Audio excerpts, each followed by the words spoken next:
So you found the skeleton. How would you tell people that was you personally? How would you decide?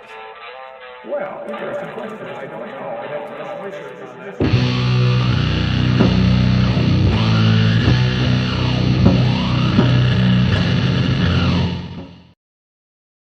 All right, everybody, I am here for Kent with Bent 52. Yes, because yesterday it looked like, or last week it looked like 52, but it was actually 51. All right, and I am here, of course, with my co-host as ever. Well, except for a couple times, Beethoven. Always claim may be disputed, but yeah, always your co-host. Yes. So we are here to talk about Kent Hovind's CSE 101 Class 6. Oh, goodness. Sorry, a dog just decided to try to knock over a light because, I don't know, she does that. What are you going to do, right? Yeah. So, now, there might actually be a fair few people here for the first time because I, as some people have noted in the chat, did a collaboration with Paulogia and Jackson Wheat that came out on Paulogia's channel today, and I thought it went quite well. I watched it a couple times. I thought it was a lot of fun, both, of course, Jackson's part and my part, as well as Paul's parts. So if you are new and you are being introduced to the channel via that video, welcome. And it is more important than normal that we go through our rules here, because we got rules. This ain't like the street where they ain't got no rules. Exactly. Here on Kent with Bent, we got rules. Now, this is a Kent with Bent drinking game, which we do not, in fact, encourage that you play. We, in fact, encourage you to be responsible and not play, because it's dangerous, and we take no responsibility or liability for any damages to yourself, anyone else, or any property that may result from you drinking too much as a result of playing along. However, we do have rules for when to drink. The rules are as follows. First, we drink whenever Kent Hovind gets something right, where he's not just quoting someone. Wow. Yeah, that doesn't happen a lot, but it does happen most days. It happens once per episode at least. Yeah. I could be wrong, but I think it's happened at least once per. Yeah, I agree. I think it has. Let's see. We also drink whenever Kent Hovind just is so stupid that we kind of have to, which is one of the most frequent reasons that we drink. That also happens at least once per episode. Yeah. We also drink whenever Kent Hovind makes a joke that just doesn't land, which actually is very audience dependent on Kent's part. It's Kent's audience that really makes the determination there, because he'll vary from like really compliant audiences to just getting stonewalled by the audience. So that depends a lot on that. Although if any of us laugh, either of us, then yeah, we don't drink for that because we actually laughed at it, which does happen every once in a while. Oh, and there's another drink trigger. That is Mothra. Oh, and then there's a car noise. Sorry about that. I have to have a window open because the house here got very, very hot because I live in Arizona, so you know it can get hot even in the winter. So sorry about that. But yeah, we also drink whenever Godzilla or Mothra come by, and that also includes super chats with a Mothra or Godzilla emoji, which you can get if you join the channel. Which feel free not to, because you know. Whatever, it starts at $1.99 a month if you want to. We also have our first super chat for $5 from Sphincter of Doom, who says, Kent Stupidity will be having me release the Kraken rum, but responsibly, of course. Ooh, Kraken rum. I'm a little jealous. Mix it with some lime juice and some ginger beer, my friend. And then be very, very careful, because that'll knock you on your butt before you know it. All right, so I think with that, we are ready to get into it. Mm-hmm. All right, so we left off with Kent saying that we need to look up to the heavens because they declare the glory of God, which I don't really care about, except when he says that the heavens indicate a young universe, which is just stupid. He said, when I consider thy heavens. Psalm 39 said, while I was musing, the fire burned. Oh, Godzilla. Muse is only used twice in the entire Bible. The other one is Psalm 143. He said, I muse on the work of thy hands. The word muse literally means to think. You know what? You got that one right. I'm going to take a drink. The 1611 King James uses the word muse as the word to think. I did not know that. Yep. It has taken on somewhat... I'm not surprised, but I didn't know that. But yeah, it's one of those things where like the modern English word muse still retains most of that meaning, but it's narrowed a little bit. But yeah, broadly speaking, that is what that means in the 1611. I keep saying 1611 King James as if like the wording has been updated. All that's been updated since 1611 is basically the orthography. But my edition of the King James Bible is a 1611 reprint, so I get the original orthography. Take that, you Bible plebs. If it was good enough for St. Paul, it's good enough for us, right? I've known people who have unironically said that about the King James. Yeah. It might be one of the cringiest things I've ever heard a Christian say. All right, here we go. That'll be a quiz question. What does the word muse mean? Muse means to think. It's an odd quiz question, but okay. Now, English is a very interesting language. We have a word theist, which means a person who believes... Right. His lesson. What did the word muse mean 400 years ago? Why not test on the parts that you think are important and not the random trivia stuff? But whatever. Yeah, sure. Maybe he thinks that is really important. In God. Then you put the letter A in front, you get the opposite of. So an atheist is a person who claims to not believe in God. Just the letter A in front changes the meaning to mean the opposite of. The word muse means... Like I was going to throw that claim in there. Like, you can't honestly not believe in God. That's impossible. It's absolutely impossible to look around at the universe and think, you know, this doesn't actually strike me as a place that had to have a creator, and so I don't believe in one. You can't. And like, look, I'm not here to tell you whether or not you should believe that, which is something that some of the newer people here might not know, but I am not in the business of telling you to leave your religion or find a new one or leave religion in general or find religion in general. I am just here in case you contradict the science. So, but that being said, the idea that no one looks at the world around them, looks at philosophy, and then just comes up with the idea that, you know, I don't believe that there's a God. Like, that can't happen, honestly. It's something you hear a lot in a lot of creationist apologetics, and it really bugs me, because you just can. It's a viable philosophical position to take. But anyway. It's hard. I think it's hard for those people to imagine that, though. Because they can't imagine how they could ever do that. They can't imagine how anyone else would. That might be true, yeah. It's like, hey, either I'm unwilling or unable to put myself in your shoes. And as Smitty points out, atheist is a person who does not believe in God. He's excluding rocks. Yes. Even Kent on this one. Even Kent Hovind knows that rocks aren't atheists. I agree with Kent on this one. The word amuse literally means to not think. I actually think that might roughly be accurate in terms of where that might have come from, but I don't actually know, so I'm not going to drink to it. And I've heard that amusement is like entertainment that you don't think, but entertainment, that word, is to like entertain a thought, and there should be thinking involved. I don't know. It sounded gimmicky to me, but there could be some truth to it. On the one hand, it smacks of a folk etymology, but on the other hand, it doesn't seem like the most far-fetched of folk etymology, so I'm just going to let it go. I don't know. Maybe I'll look it up. Maybe the Venerable Bede knows. He's around. And I don't think it applies today either. I think these words have changed meaning. Oh, yeah. Well, Kent Hovind likes argument from etymology. That's why he thinks dinosaurs are lizards, literally because the word dinosaur means terrible lizard. Terrible. Yeah. Yeah. It's absolutely crazy. By the way, I'm seeing 32 viewers, only 14 likes. Get those likes in, guys. That really helps. Heck, man. That's the meaning of the word. They have entire parks where you can pay and go do that. How many have ever heard of those before? They're called amusement parks, right? Oh, that fell flat. We have a whole generation that wants to be amused, don't we? I mean, he laughed, but... Well, Kent laughs, but Kent laughing at his own joke doesn't count. No, that's like the only evidence I have that was a joke is that Kent laughed after he said it. Yeah. But hey, I drink for it. Don't want to muse. They don't know how to muse. They only know how to be amused. That's why if you watch the Hollywood movies, they get more violent, more explosions. Got to be something bigger, better than the last time. Just like drugs, you know, a person takes drugs or alcohol or anything like that. They want to get this thrill. Well, after a while, you have to take more to get the same thrill. The person who drank 4 beers and got drunk, now he's got to drink 6, you know, and then he's got to drink 10, and pretty soon he's got to drink whiskey, and pretty soon nothing works.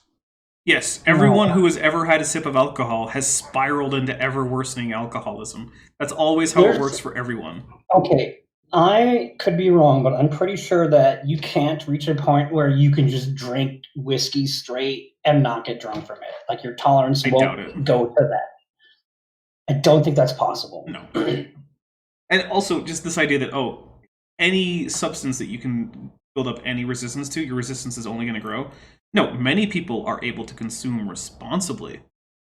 And then they don't get that. Or, for instance, I'm somewhat prone to caffeine addictions. I'll admit that. But one of the things I do is I limit my caffeine intake after noon. And if I feel like caffeine is having less effect, I just go on a caffeine purge where I just don't drink caffeine for a while. Sure, I get a headache every once in a while, but the same thing can be done with drugs and alcohol, right? Mm-hmm. You can just take off. And now, granted, there are some people with addiction problems where that's not a thing, but that's not most people who use drugs or alcohol. I think where he was going for a while with Hollywood, bigger explosions and stuff like that, he kind of veered off from that, but I think he was going to make a point that I was going to agree very strongly with. Oh, let's see. Because based on how he's describing these other things, Hollywood's tendency to do that. Yeah, actually, this isn't a Hollywood. There has been a big escalation in Hollywood. One thing you can really look at is horror movies. You look at like an 80s horror movie, it's pretty tame compared to, say, like a 2015 horror movie. I just think of the Die Hard movie series and how each one, you gotta top it. Well, yeah, just write a good story with those characters. Or just John McClane. And you've topped it. Yeah. Right? And the same with a person who chases thrills all their life. The thrill seekers, they're always looking for something bigger or better. They're being amused. They don't take time to muse. Just go outside and lay on the roof and look at the stars. As the Dapper Dino Kent with Bed program, I recommend that you do not lay on your roof unless your roof is designed for being on, because you may in fact hurt yourself. Not legal advice or anything, or medical advice, just saying, for your own safety, maybe don't go lie on the roof. Go lie, on a reclining lawn chair in the backyard or something. That's safer. We used to do that as kids. We'd go campouts, Just amuse with an adjectival suffix. That makes more sense. But where does amuse come from? go look at the stars for a while. Remember up in Colorado one time, we're up in the mountains. We laid out 3 o'clock in the morning. I woke up for some reason, couldn't sleep. I went out, laid on the picnic table, and saw 300 shooting stars in 1 hour. This is a drink trigger that we don't always talk about because it doesn't always come up, but it's called The Things That Never Happened.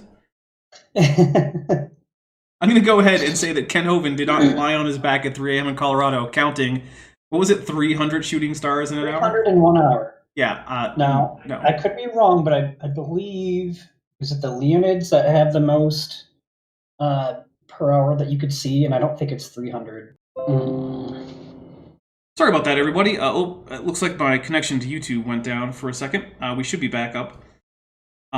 So I don't know how much buffering you guys experienced, but sorry about that. Oh, and then from the Venerable Bede, amusement comes from the Old French to be stupid, waste time, to be lost in thought. Kent is right. Damn. Well, look, he's right every once in a while. Like, we got to give it to him. Like, he usually gets etymologies. Well, I can't say usually, but he sometimes gets etymologies more or less right. He often gets math more or less right. But yeah, Kent Hovind's 300 shooting stars in an hour is just under 1 every 10 seconds. So it's the Perseids, and the peak zenith hourly rate is 120. Yeah, okay, so we're going to take a drink for Things That Never Happened. There we go. Unless I'm misunderstanding what I'm reading, he could not have seen 300 in an hour. All right, well.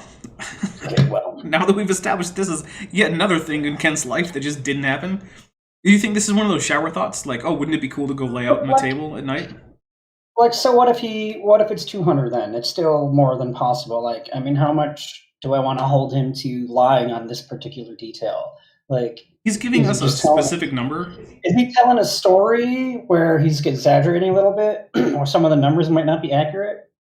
I still think this is something. If you took him very literally, he must be lying. But if you take him a little bit figuratively, maybe he could still be telling the truth. I'm still drinking. I'm still drinking for Things That Didn't Happen. Kind of like a book he's a fan of. Get it? All right, here we go. And what's happening? I still remember that. It's 40 years later. It's no, awesome. you don't, because it didn't happen. Remember laying in Grandpa's driveway in the It was backyard in the probably middle of 30, Arkansas. and he just at some point added a 0 in his life because he misremembered. Who knows? That could be true. That could be. So, Could be you know, telling see the shooting truth stars as he going all over the remembers, and he place. just Scores of them. We need missed to the take time detail. to consider the heavens. Because when you do this, the psalmist said, when I consider thy heavens, the work of thy fingers, the moon and the stars which thou hast ordained, what is man that thou art mindful of him? Oh, and Leviathan says $5 as Ken brings up the term, you believe you came from a rock. He might. I mean, this is a pretty astronomy-focused one so far, so it might not if it stays there. But if it goes to biology, he will almost certainly bring that up. See, a person who considers what God can do or what God has done is not impressed with what man can do. We see the bodybuilder, you know, he can lift 500 pounds. Well, you should see what God can do with 500 pounds. What? Right? I'm sorry, I've never seen God lift 500 pounds. Yeah, I don't know what that even means, Kent. I'm just going to take a drink for that just being stupid. I don't know what the point of that is. It's not an argument for anything. You're allowed to be impressed by And impressive. we've got an entire generation now that are You're sports permitted crazy. to do that. They can rattle off the top 10 football teams and the top 10 baseball teams, but they couldn't name the 12 disciples. Right, because they find one of those things interesting. It's not hard to figure out. How important is it to know the names of the 12 disciples, Kent? You know, I actually don't think it's all that important. Like, if you forget How important is that? if you forget that one of them was Thomas, like, who cares? Yeah, and then what if you're trying to remember and you can't? Can't you just go look it up in the Bible? Like, what's the big deal? I don't know. And those, it's always going to be the same 12, right? It doesn't change every year. There's no free agency for disciples. Well, in it the changes. Bible. It changes in the Bible when they get rid of Judas and they bring in someone else. Sure, but I don't think that was a free agent sports signing equivalent, right? Like, it's not dynamic like modern sports would be. I don't know, man. Were It's you just there? Information to know about current anything versus a list of 12 names. Yeah. We have a problem, folks. We have an entire generation now that has not learned to muse. The story's told. Yes, because it doesn't take any thought at all to remember sports statistics. That doesn't take any mental effort. So much more thought to memorize all of that if you wanted to than it does to I'm memorize just 12 going to names. drink for how dumb it is that Kent Hovind thinks that, like, memorizing sports statistics and knowing about sport strategies and all this stuff doesn't take any brain power. It takes less brain power than it does to memorize the names of the 12 disciples. Yeah, I don't know. That's what Kent Hovind saying. Kent Hovind has this, like, air of superiority around himself, and he's like, because I don't find sports interesting, you shouldn't either. Well, you know what, Kent? People are allowed to like what they like. Of the prince who was going to become the king when Dad died. The dad called him in. He said, son, I'm about to die. You will be the king. Son, I know you're only 20 years old. I'd like you to promise you'll do one thing for me, would you, son? He said, sure, Dad. Now, the boy was anxious to be king because he was going to party, man. He's going to throw the biggest party, last the next 25 years. He said, son, I only ask you to do one thing for me. I'm asking you on my deathbed. He said, Father, whatever you say, I promise I'll do it. He said, son, I want you to take the first 30 minutes of every day and do nothing but think. He said, that's all you want? He said, yep, that's all I want. First 30 minutes, no entertainment, just think. All right, dog noises. He said, okay, Dad, no problem. Well, the first day, he thought about all the parties he was going to throw and all the stuff he was going to do, and all that, and he had a day all planned out. He ran off into the day 30 minutes later. After several days, though, it started getting to him. He sat there thinking, where's this lifestyle going to lead me? And we have $5 from Sphincter of Doom, who says, Kent is simultaneously trying to convert people to his beliefs, but also engage in Christian gatekeeping via trivia, it seems. It's true. Kent's like, you don't have the right trivia, so you're a bad Christian. Maybe that's what he was doing. I don't know. Even if it's not literally what he was doing, it's a funny idea. So long without Kent Hovind videos, like years and years and years, while remaining a Christian the whole time. And then when we got back into Kent Hovind, I kind of forgot how much he talks about the flood. Like, he's so picky on. There's a lot in the Bible that doesn't talk about the flood. You guys might not be aware of this because of how much Kent Hovind talks about it. The Bible's fairly It's long, like and a most book of it's of not the flood, flood. and then a little bit of Jesus, and like that's it. No, there's so much more Yeah. than just the flood. The flood's such a small part in the Bible. It's such a small story, like. Keep this up. Where am I going to be in 5 years? What kind of a king am I anyway? What kind of example is this for my people? And after about a week, he finally got his life straightened out. And we've got an awful lot of kids that don't ever take time to think about where they're going. They're so busy being amused, they don't take time to muse. Since television came into prominence in America, it's gotten much worse. Yes, Kent is going full Luddite, because it was so much better back when kids were just playing hoop and stick in the yard. That was much, much more intellectually stimulating than actual shows where you have to follow plot lines, remember who characters are, and keep track of events. Look, is TV as engaging as reading? No. But is it more engaging than many of the things you could be doing?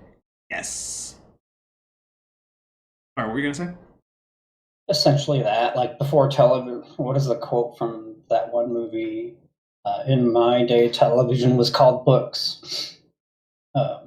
So, like, before TV, yeah, there were books, and some of them, I guess it takes a little more brain power, but there's a lot of junk you can read, and I think there probably has been for a while. Oh, yeah. I remember I once was made aware, not entirely by my own free will, that Ravished by Raptors was a book that you could buy on Amazon.com. And it is, in fact, exactly what you think it is. Okay. Yes. It is about a woman pursued by raptors, not because they want to devour her. In a way, they do. Well, okay, in certain ways. But yeah, there's a lot of junk out there. Yeah. The things you come across when you're hooked into paleo Twitter. We have a lot of kids. Honestly, I told my kids in school, what would happen if you couldn't have any electronic devices, no radio, no tape player, no TV, for 24 hours? It's like, oh, wow, I'd die, man. Well, you'd be surprised. You really wouldn't die. No, you'd get a book. I mean, whatever. I don't care. You might go through withdrawal for a few days, but you wouldn't die. We didn't have a television in our house for 11 years when my kids were growing up. They didn't have one. I wanted them to learn to muse.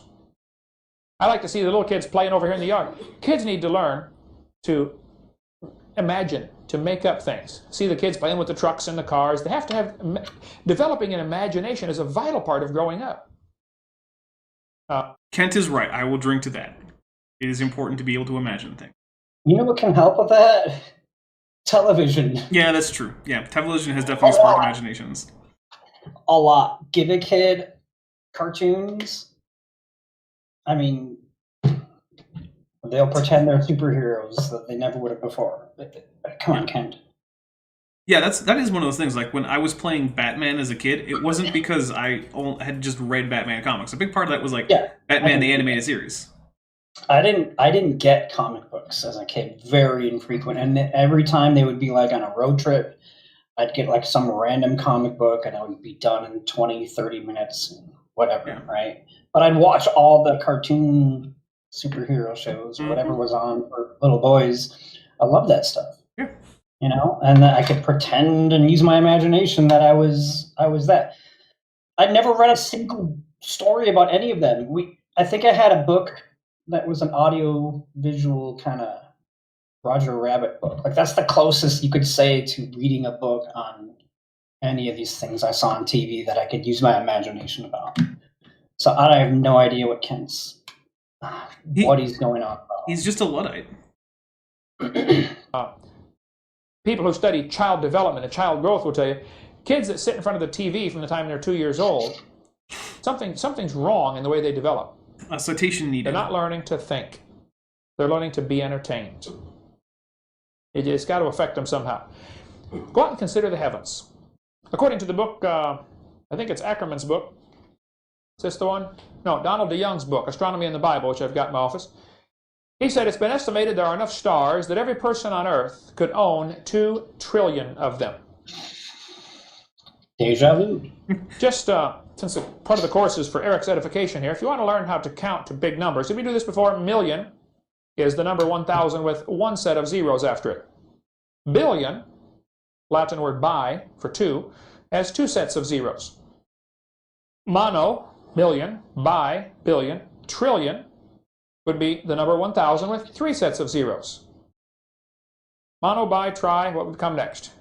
Quad. A quadrillion has 4 sets of zeros. Then, quint. If a woman has 5 babies, she has quintuplets. So a quintillion would be 5 sets of zeros. That's 15 plus the original 3, 18 zeros. Thanks, Kent. Latin for 6 I have is never asked you to sextillion. fast forward, and I never will. What? But I'm getting close. Okay. Is I want to know how far he goes. 6 sets of zeros. And then sept, S-E-P-T, for 7. Then what? Oct Keep going, Ken. for 8. Nov, N-O-V. Sept, oct, nov. Guess what's next? No reason to stop, Ken. Keep going. September, October, November, December. Oh my goodness. It used to be the 7th, 8th, 9th, and 10th month. Keep going, Ken. Oh, wait. No. And then Julius Caesar decided, I want a month named after me, so he made up July. And Augustus Caesar said, well, I want one for me too, so he made up August. It's almost right. I'll take a drink for it. I'm counting that as right. Why is it not completely right? Well, because his ordering of events was like, oh, I just want a month. A lot of it had to do with trying to bring the lunar calendar that was like a lunisolar calendar into line, so they didn't have to do leap months every once in a while, because people were getting tired of leap months. And plus, the reason that there were leap months, or the thing about the leap months were, it had to be declared by a consul, or in this case, an emperor. And basically, the consuls and emperors had been gone on a campaign for years and years and years. And so at one point, the Roman calendar was like 8 months out of sync. And basically, the reason that they added these months and fixed the calendar to roughly what it is now is they were tired of having leap months be something that the consuls did. They just wanted it to happen automatically by clockwork, so there was no question as to whether or not this is a leap year. Yeah. And then leap year is only one day instead of adding an extra entire month. So, yeah, so it's one of those things where it's like, he's almost right. I'm also going to take a drink for him being right about the names of these things, because that is the American system. The European system is a little bit different, but whatever. Good job, Kent. And so that shifted everything down. So September, 7 is the 9th month. Figure that out. October is the 10th month, but that's how they got the name. But just so you know, a trillion is a lot. Yes, it If you is. started counting as fast as you could count, you probably couldn't count to a trillion in your lifetime. I agree. I'll take another drink. Kent, you're 2 right about math. trillion Good job. stars apiece. That's a lot of real estate we can have. And here people fight over just Yeah, sure, Kent. You go build a house on a star. I encourage you. That'll be fun for you. a few square feet down here, there's plenty coming. Job chapter 12 said, speak to the earth, and it shall teach thee. What can the earth teach us? How old is the earth? The earth is like a big magnet. And for 100, I still think it's Argentinian pesos, maybe. Tiktaalik says, English literally uses billion, trillion, etc. wrong. I mean, English uses it in a way that diverges from the way that most Romance languages use them. But I don't know if you can define it as wrong as long as it's unambiguous and well understood by speakers of the language. It is tricky for people who come from another numbering system into English. But then again, it's less tricky than if you're going into, say, the Arabic numerals, or numbers, not numerals. But actually, that is a little tricky because the Arabs don't actually use what we call Arabic numerals for the most part. But anyway, I wouldn't quite call it wrong. It's definitely a different convention, but it's sort of like, what is the right side of the road to drive on? It's not, the answer isn't the left or the right, it's whatever happens to be in that country. If you're in the United States, the right side of the road to drive on is the right side. If you're in the UK, it's the left side. And you can't say that one of those is right and the other one's wrong. It just matters that you pick a convention and stick with it. So, there you go. Now here's where the inverse square law would apply. The strength of two magnets, the force of attraction, is inversely proportional to the square of the distance between them.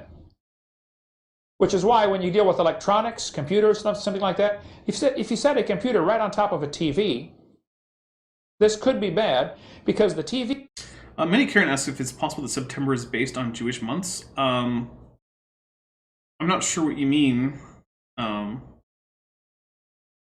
So, I guess I mean, the Roman calendar, I don't know of any evidence that it was connected to the Jewish calendar, other than they were, like most calendars, the months were based on approximately the the length either between new moons or full moons. So, yeah, as far as I know, the Roman calendar was established before Rome really got involved in Judea. So, I mean, I doubt it. I don't know how you could disprove it. RJM Truth says everyone should use hexadecimal. Agreed. He has a giant magnet at the back that is used to direct the stream that's going across your screen. Stereo systems make... That was true. That was true about cathode ray tube TVs. You know, the old boxy kinds. There were magnets that affected an electron stream that was hitting the phosphorus at the front of your screen. So take a drink for Kent actually kind of knowing more or less how an old TV works. It's pretty impressive, actually. So good job, Kent. Any speakers have a big magnet in them. Yeah, it's If you get a computer too close to a magnet, you create a problem. But if you Yes. double the distance, it's only 1/4 of the problem. So distance is the secret with magnets, or shielding, which they have to forget all that. Anyway, the Earth's magnetic field is getting weaker. Now, since a guy named Gauss, G-A-U-S or G-A-U-S-S, I taught English, science, not English, but Gauss began measuring the strength... Oh, Kent, based on your dissertation, we know you didn't teach English. It is riddled with spelling and grammar mistakes. Just riddled with them. of the Earth's magnetic field. How strong is Yeah, the it had a magnetic lot of field of the work Earth? with those weird underline, squiggly blue lines. Who knows what that means? And the red ones? Yeah. They've noticed since he started doing that, in the last 150 years, the Earth's magnetic field has lost 6% of its strength. If we have lost 6% of our strength in 150 years, the theory is that probably the decline in strength will follow what's called a logarithmic digression instead of a linear digression. Sorry. That you cannot take that statement, that 6% in 100 years, and then based on just that statement, determine if there's a logarithmic or a linear rate of decay. You would have to say, like, oh, it loses 6% every 150 years, and we've been measuring it for 450 years. Or maybe you could say it loses 0.6% every 15 years, or something like that. Then you could make that statement. You have to give out several time periods over which you've lost consistent either percentages or proportions, or a consistent absolute amount. Then you could tell whether it's linear. So, I don't know if Kent knows that, but I'm just going to point out you cannot leap right from A to B, this decline, therefore exponential decay. Like, you can't do that. That's only 2 data points. You can't extrapolate an actual function from it. Can't even really make a trend. So, no. Let me show you the difference here, what that means.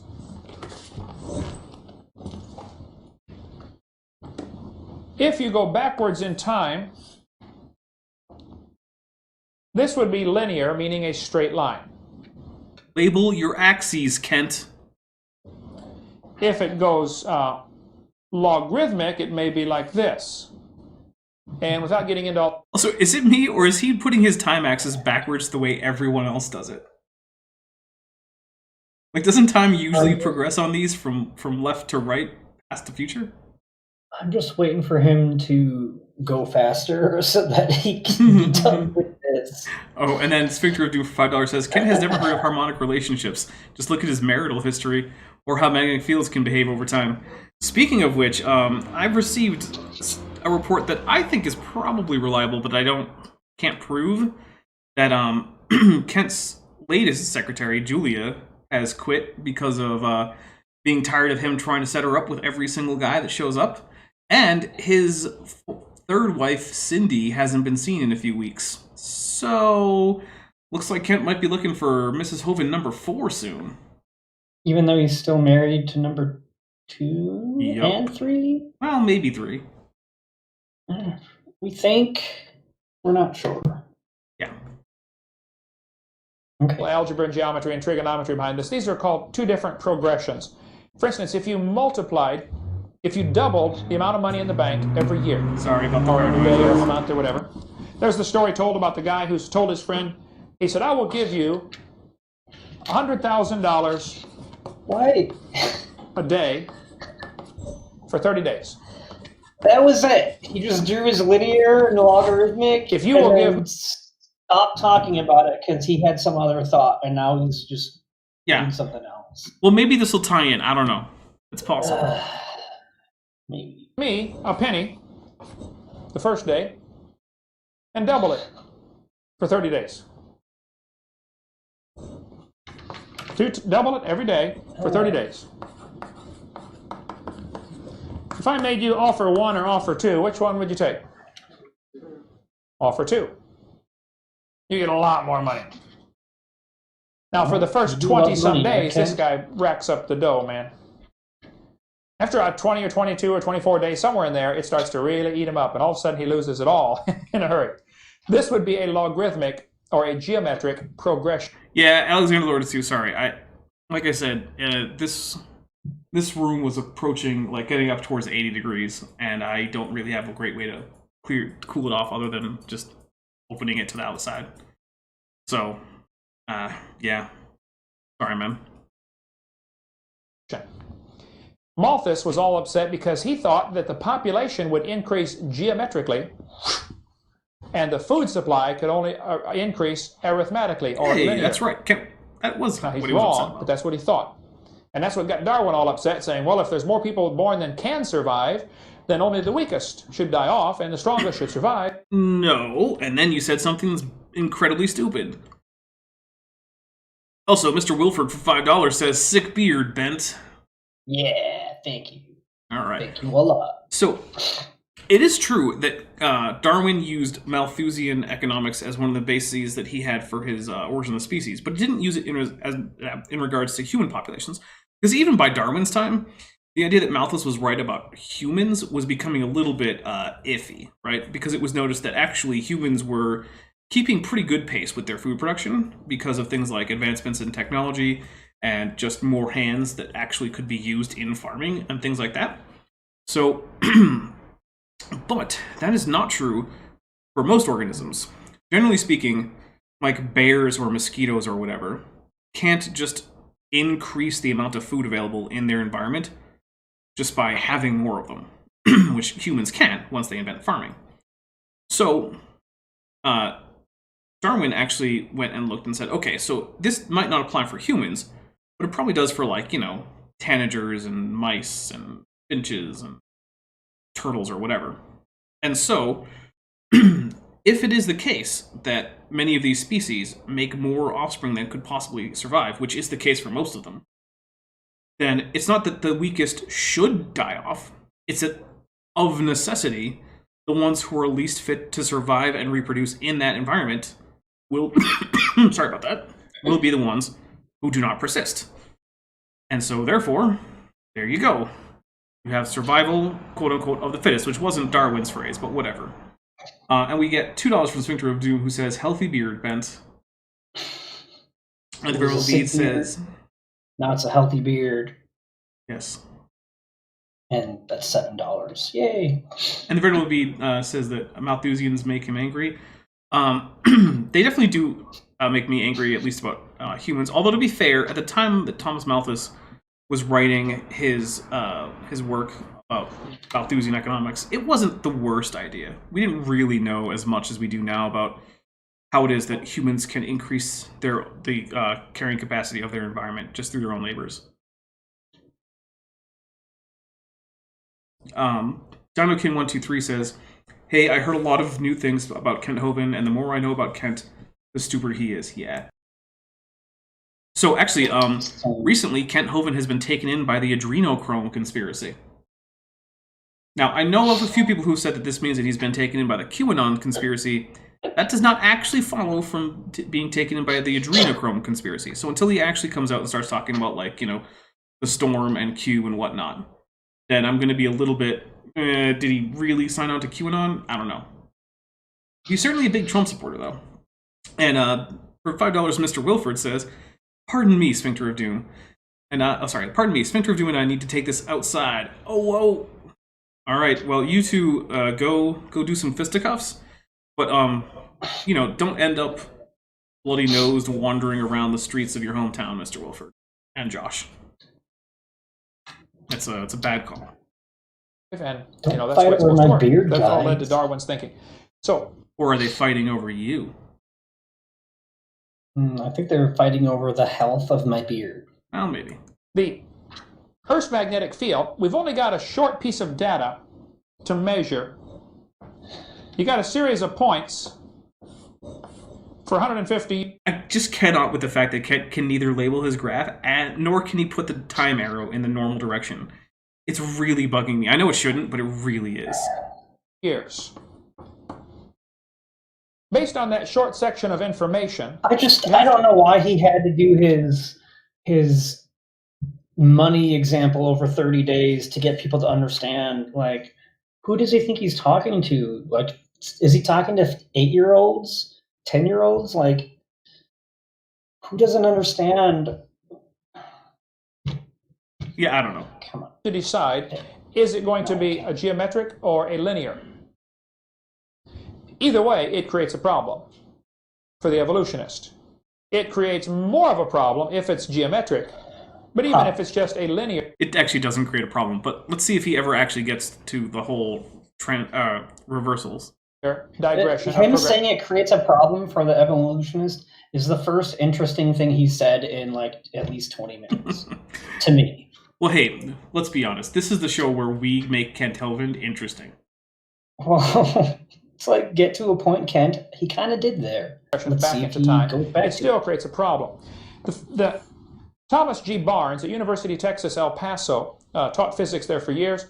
He said that the Earth's magnetic field is declining at such a rate that it cannot be more than 25,000 years old. He said if you go back in time, actually I've kind of got it backwards here to where normally the way you'd look at a graph. Unless it hits peaks and then declines and then maybe reverses and then declines and then reverses and then, it goes up and declines. Yeah, maybe that's an option. maybe. It's declining. The strength is declining. This has Doesn't been Ken Hovind measured. think that the poles like never would switch, the North and South Pole? Yeah, he thinks that hasn't happened, but he might actually It get into hasn't that. happened. Okay. Let's call this the year 2000 and this the year 1850. As the magnetic finally field got it going the gets right way. stronger and stronger, this would indicate a hotter center to the Earth. Or a more quickly flowing dynamic Right. dynamo thing going. I mean, that's also an option. It could just be that things like the rate of heat transfer between the mantle, or between, say, the crust and the mantle is increasing. Because of, say, increased volcanism, releasing some of that heat. That's an option. He says all this filler, and then he'll like get to the facts, and he'll throw in one or two correct things, and then something wrong, and then just go right past it so fast. And for $5, we have from Sphincter of Doom again. I'm not the fighting type. Ben's beard is sick because it is healthy. Words are weird. Perhaps we can discuss it over a beer or something. Okay. Or pizza. Ooh, Or both. pizza. Or beer pizza. Man, that sounds good. Actually, I wonder if you could make a pizza crust with beer bread. I don't know. Or more movement. If you go back in time, how far back can you go before there's too much heat? And he calculated at 25,000 years ago is the limit where life could not exist on Earth. Because it was too Now, there magnetic is for no life question to in exist. anybody's mind that the Earth's magnetic field is getting weaker. So what did smarter people predict than this guy? They predict that, in fact, if you go back in time, the Earth's magnetic field would hit a peak much, much lower than this particular maximum. And then if you go farther back, it would start declining again. So at some point in the past, the strength of the magnetic field was actually rising. Oh, so it's fluctuating? Yeah. Oh, and how did they calculate that? Oh, they look at things like actual rocks and see the degree of magnetization in Huh. volcanically formed iron-bearing deposits. Wait, that's not like doing science, is it? That is in fact what you might call doing science. Yes. Interesting. Yeah. Interesting. Wonder if Kent Hovind's heard of that. It's possible, but I doubt it. I doubt it. That is never questioned by the atheists or evolutionists or anybody. They all agree it's getting weaker. How do you handle this data is what the problem is. The creationists... That's true. You know what? There's Yeah, a sure. problem with how some people We'll handle take a drink for data. that. You got that right. And I'm going to make a scientific prediction of projection. says, well, this proves the Earth is young. The evolutionist says, no, this is just part of a cycle. It's declining now, but it's reversed through the years. You could actually draw it reversing, Kent. That's an option that you could have taken, but you chose not to. And I'm kind of confused by that. And we talked about magnetic reversals. There are no magnetic reversals at the bottom. Oh, that's right. He already talked about them, and we already addressed it. And yes, there are. So here's the thing, right? I'll just repeat this for anyone who didn't see it or doesn't remember or anything like that. Because, we do have some new people here, too. So the way that you check this is there's this thing called the Mid-Atlantic Ridge, right? And so this is where the Atlantic Ocean is growing. Because the Atlantic Ocean is currently getting wider, and the Pacific Ocean is getting narrower. Now, it does this by lava upwelling at the middle and pushing out to the sides, east and west, right? Now, when lava, which has a higher amount of iron, cools down, drink for Godzilla. While it's still mostly molten, the iron atoms are free to move. And so they, move in accordance to the forces acting on them, one of which is the Earth's magnetic field. So, the degree to which they line up and the direction in which they line up indicates both the strength and the direction of Earth's magnetic field. So you can literally use a sensitive compass and check to see what the polarity is on various sections of iron-bearing rock spreading out from the Mid-Atlantic Ridge.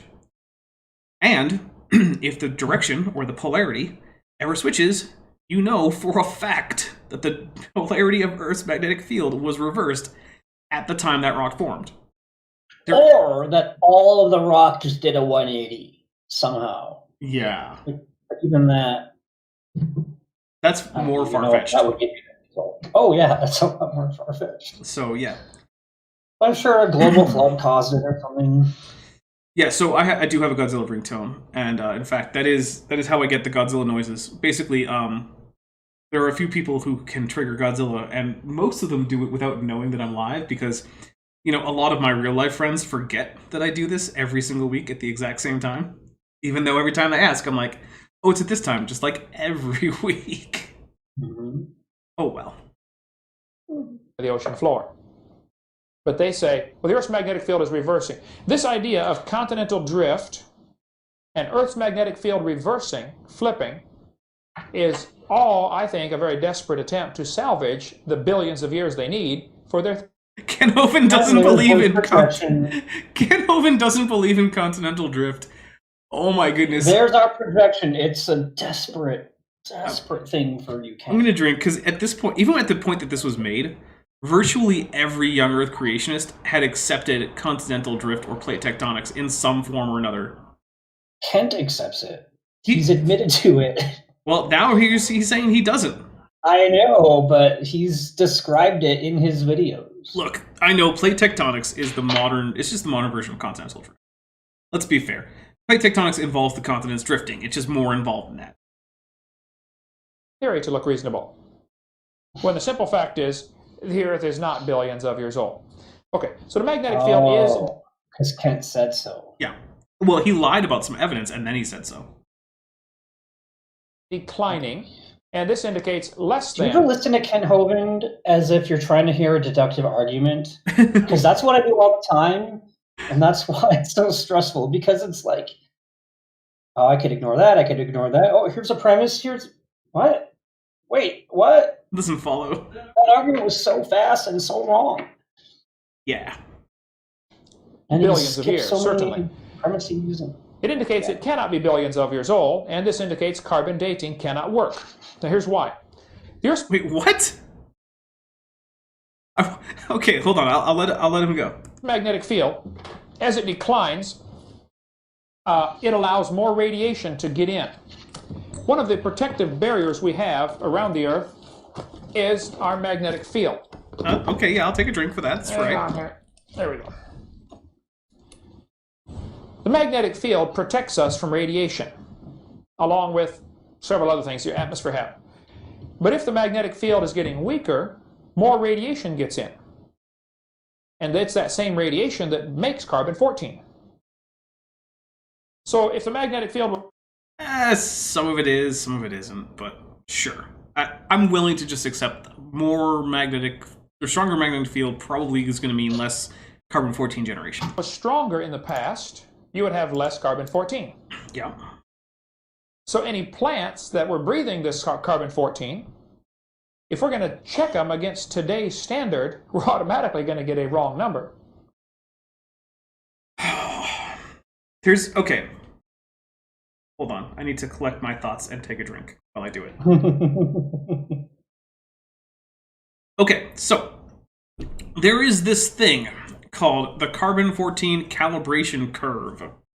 It uses things like deep ice core samples, dendrochronology, in some cases historical dating, and checking it against things whose age has been established by these causes and things like that to actually give us a more detailed history of the rate of carbon-14 generation in the atmosphere so that we can account for the fact that the rate of carbon-14 generation has not been constant through the typically 50,000 years or so for which carbon-14 will work. This is not something that Kent Hovind just figured out and, oh, he's got one over on the evolutionists. No, we know about this. We account for it. That's why the calibration curve exists. And also, Sphincter of Doom says, doesn't Kent use crust subduction as a reason for a young Earth? He can't even keep his denial consistent. Yeah, Kent Hovind will say, will use plate tectonics on the one hand if he thinks it helps his argument, and in the next breath, he will just deny that it happens outright if he thinks that will help him. Kent Hovind doesn't have a coherent model. He doesn't have a self-consistent form of just idea about how the history of the universe goes. It's all just stream of consciousness nonsense, and if it seems rhetorically useful, he'll say it. So, yeah. And it's the same thing with, like, Kent doesn't do this very much, but, like, you'll see other young Earth apologists point out that things like, oh, hey, the Dead Sea Scrolls help confirm, the accuracy of our modern copies of the Hebrew scriptures, and they've been carbon dated to, around a little bit before the time of Christ. So that's how we know that they're really old and that our scriptures have been preserved accurately. And to be fair, that's actually a good argument. The fact that Dead Sea Scrolls align very closely with the Masoretic text, which is what most Protestants use, is good evidence that the Masoretic text has been well preserved. And the fact that it carbon dates to around the time of Jesus tells us that it's been well preserved since about that time. Fair enough. But then those same apologists will say, oh, you can't trust carbon dating when it dates that mammoth to 40,000 years ago. That's insane nonsense.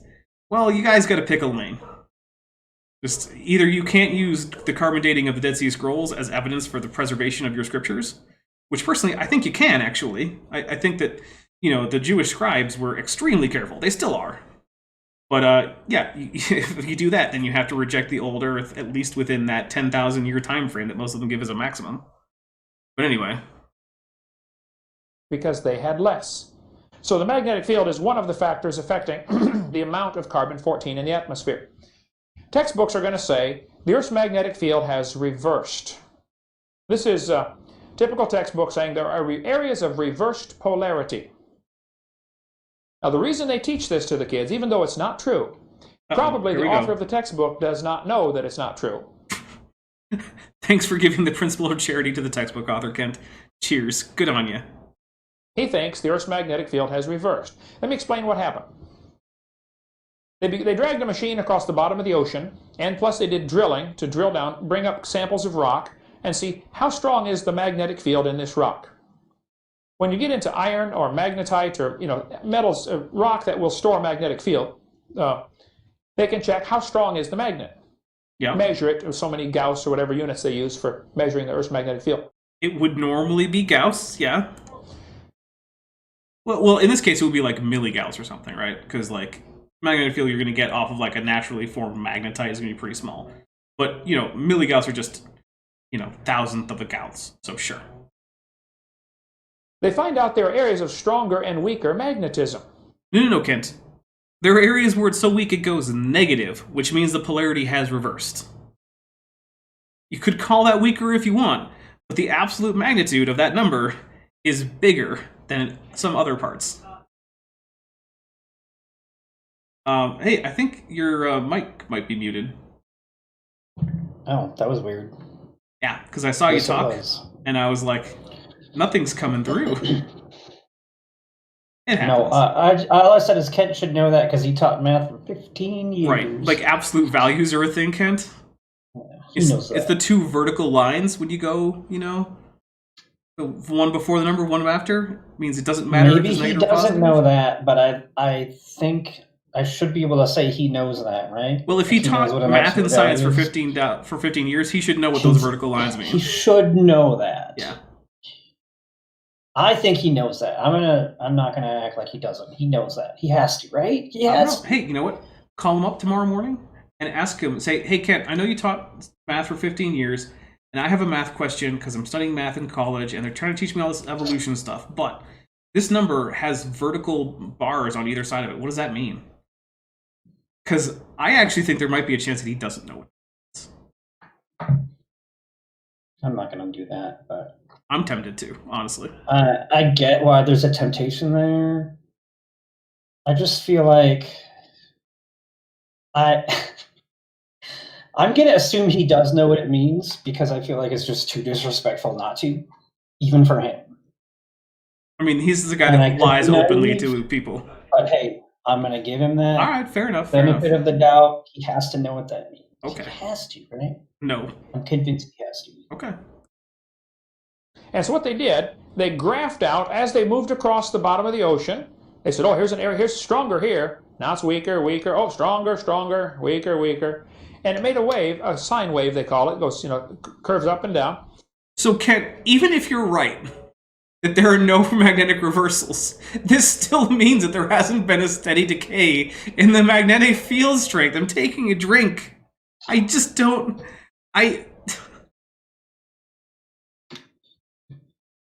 Look, even if the magnetic strength gets weaker and stronger, that's a cycle that he denied earlier. Right. Says RGM true.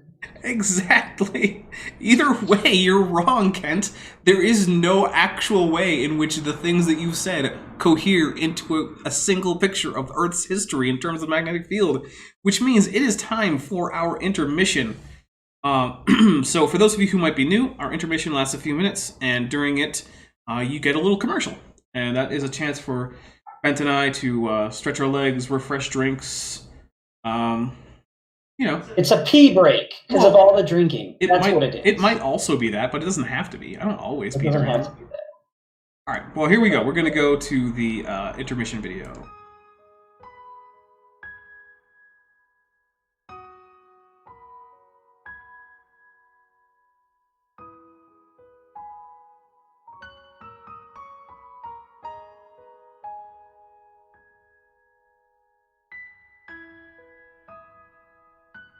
I want to take a moment to talk about something serious. There is a problem facing late surviving non-avian dinosaurs in modern America. Hunting is very strictly regulated and only allowed at certain times of the year. This means that for much of the year we have to rely on farm-raised food, which means money. If you want to help a starving dinosaur, please consider donating on Patreon or buying from my merch store. Links are in the description. Please help. Dinosaurs all over YouTube are depending on you to help them through the hunting off-season.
Oh, Nani?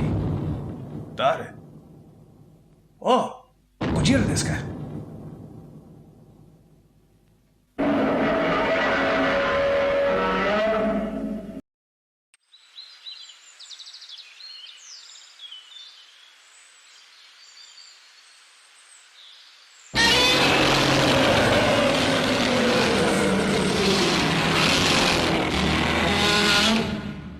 Hi, Gojira-san.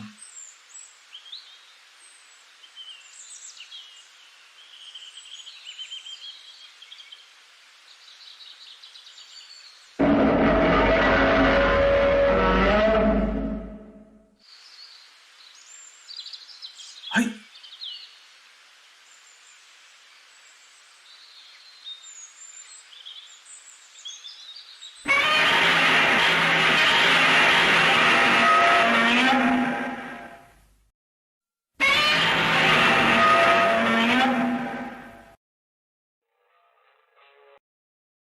All right, sorry, I forgot to disable the intro on this scene, so I probably remember that only about a third of the time, so my bad.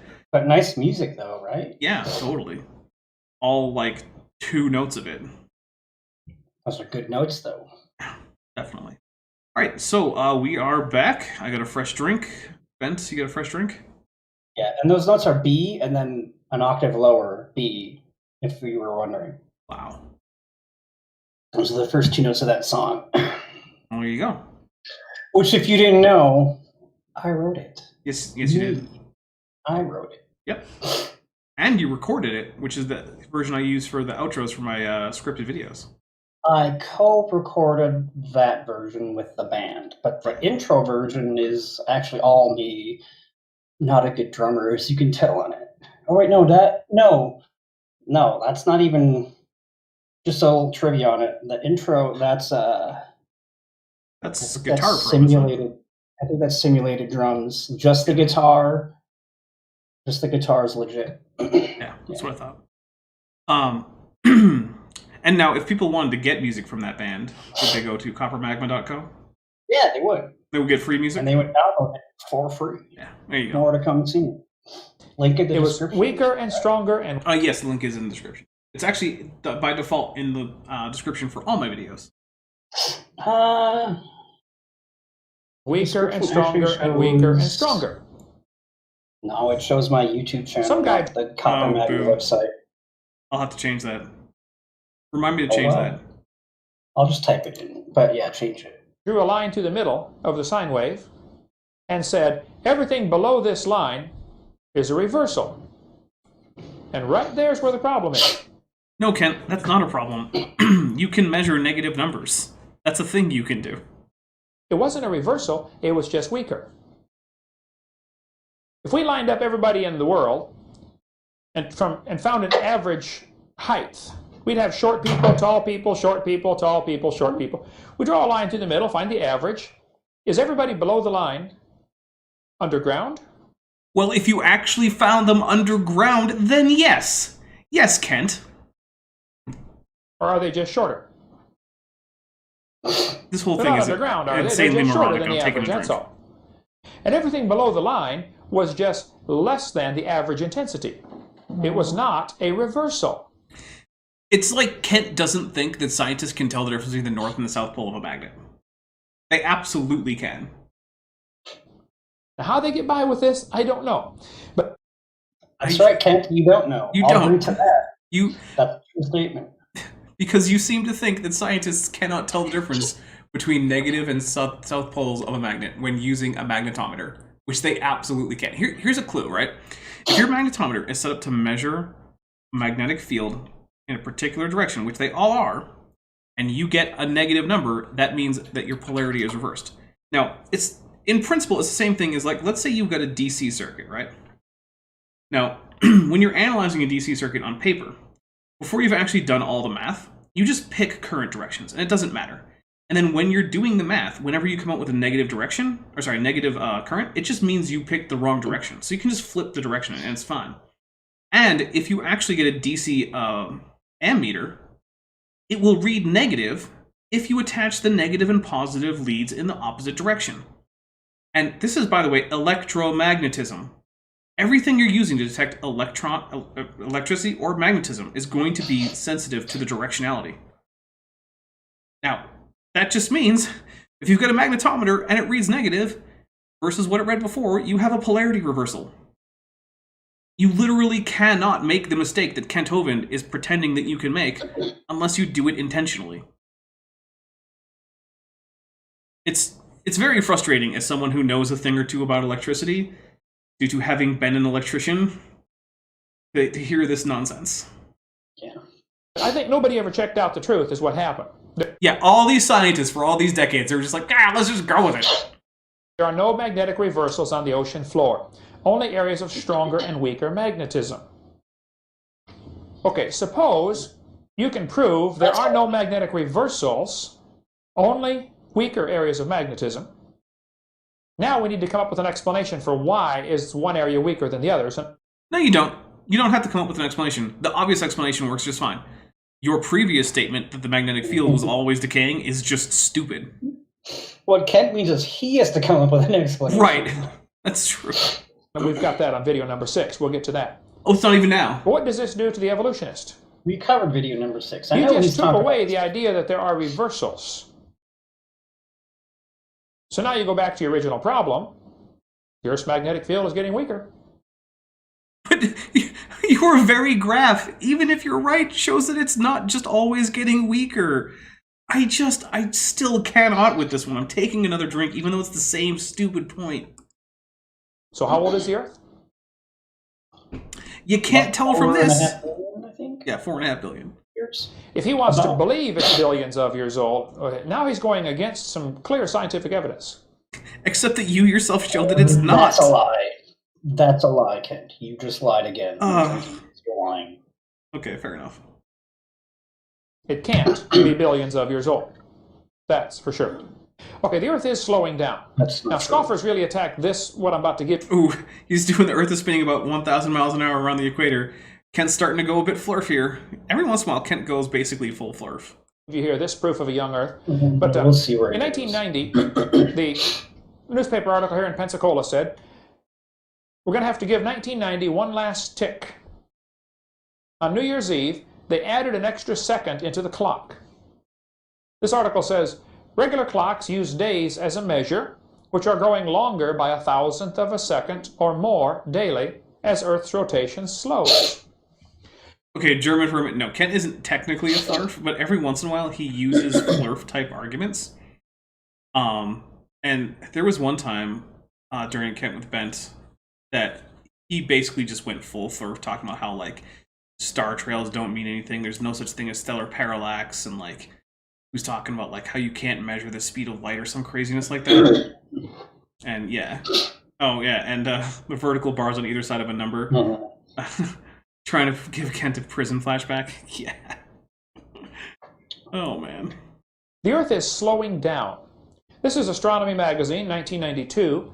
They said Earth's rotation is slowing down. June will be 1 second longer than normal because we're going to have a leap second. It's called the International Earth Rotation Service.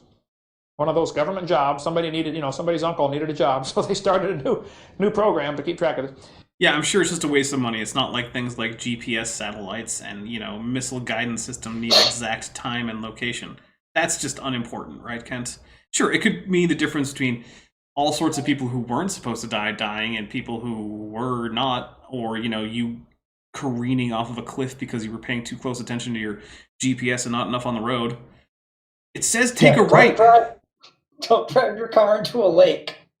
It can't mean that. It knows what it's talking about, Dwight. Sorry. It knows.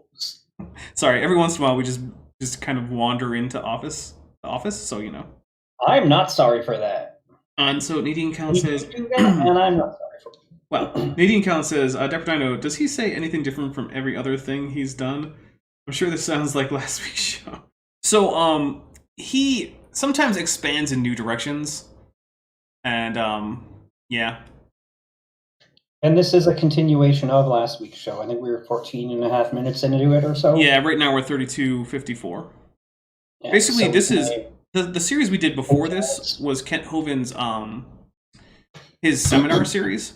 This series is like his seminar series, like on steroids. It takes his like I think 12-ish hour seminar series and turns it into like a 50-something hour thing where he does like crazy deep dives into all the craziness that he believes. But the Earth is slowing down. Since they started keeping track of this, I believe 1973 is the first leap second. They've been adding a second to the clock about every year or year and a half. This International Earth Rotation Service decides when to do it. They try to do it in January or June. Now, do they wait 12 months or 18 months? That varies. What would slow the Earth down? The Earth is spinning in a vacuum. There's nothing in space. Why would it slow down? There are at least 3 factors that slow it down. You can tell me what any of them are. Gravity from the sun, It's minimal. Because of the inverse square law, gravity from the sun is pulling a little bit stronger on the close side of the Earth than it is on the far side of the Earth. Hey, that's right. I'll take a drink. There's an 8,000 mile difference there. So there's a little more pull on the near side than there is on the far side. I don't know if it's even measurable if the gravity from the sun would slow it down. The 3 factors, maybe a good bonus question at least, maybe not, or not a quiz question. One is the Earth is spinning, but the inside is liquid. So there's going to be a little bit of internal friction by the liquids moving around. Okay, so Ken is just here denying the law of conservation of angular momentum. Got it. I'm taking a drink. Well, why would he not? He doesn't believe in it. Yeah. Well, except he does, because he makes it a point about his whole, like, kids flying off of a merry-go-round thing with the Big Bang. But he doesn't understand it. No, he definitely doesn't understand it, yeah. He doesn't understand how, like, collisions between moons might make a moon change its orbit. But yes, Something RJM like that. Truth, Tesla Ranger, and Monk Mayfair are correct. The actual answer is, in fact, the moon. Inside. If you were spinning a basketball that was full of water, there'd be some friction inside with this liquid versus this hard surface. And the crust of the Earth is not the same thickness at all places. It's thicker under the continents and very thin under the oceans. So you have a liquid moving a little bit inside of a ball that is not smooth inside.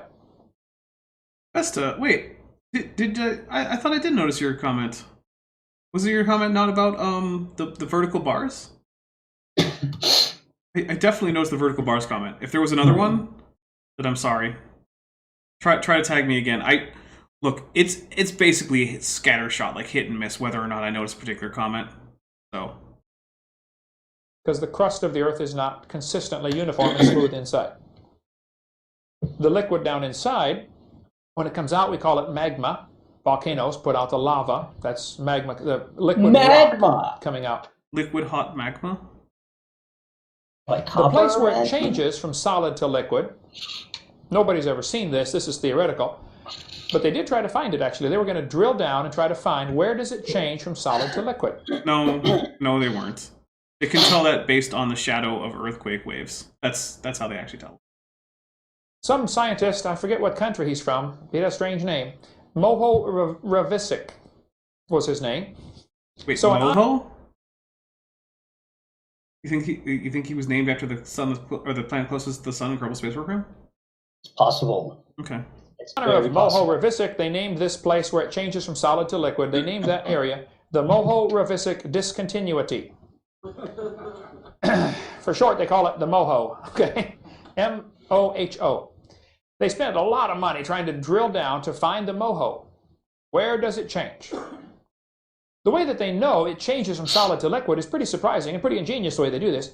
When an earthquake is happening in San Francisco, it shakes the ground. He's right about that. They can have a machine here in Pensacola that can sense the ground shaking that far away.